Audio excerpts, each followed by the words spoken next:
لەگەڵ پرۆسەی ئازادکردنی عێراق زۆربەی پارچە ئاسەوارە مێژوویەکانی عێراق لە مۆزەخانەی نیشتیمانی عێراق بەتاڵان بران و بۆ دەرەوەی وڵات بران.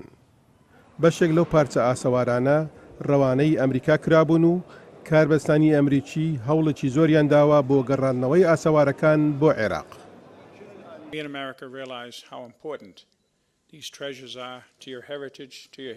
باڵیۆزی ئەمریکا لە عێراق جیمز جێفری دەڵێت ئێمە لە ئەمریکا ئەوە دەزانین کە ئەو ئاسەوارانە چەند گرنگن بۆ کەلەپوری ئێوە بۆ مێژوتان بۆ تەواوی کەلتورتان و تەواوی حکوومەتی ئەمریکا بەڵێندارە کە لەسەر ئەو کۆشتە بەردەوام بێت لە پێش هەموو شتێک بۆ دۆزینەوەیان و گەڕاندنەوەیان لە هەر شوێنێک بن بۆ عێراق.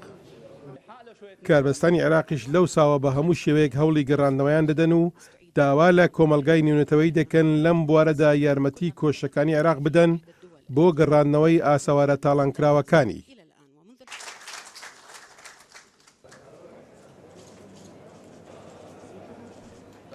وەزیری دەرەوەی عێراقی هوشیار زێباری دەڵێت ژمارەیەکی زۆر لەو پارچە ئاسەوارە بە بەهایانە گەڕاونەتەوە عێراق. في عملية مستمرة لم تتوقف وقد استلمنا على سبيل المثال للحصر 623 قطعة من سفارتنا في واشنطن. زێباری دەڵێت لە کردارێکی کەوا قەت ڕناوەستێت وزارەتەکە بۆ ماوەی 5 ساڵ زیاترە ئاسەواری نایابی لە باڵیۆزخانەکانیەوە پێگەیشتووە.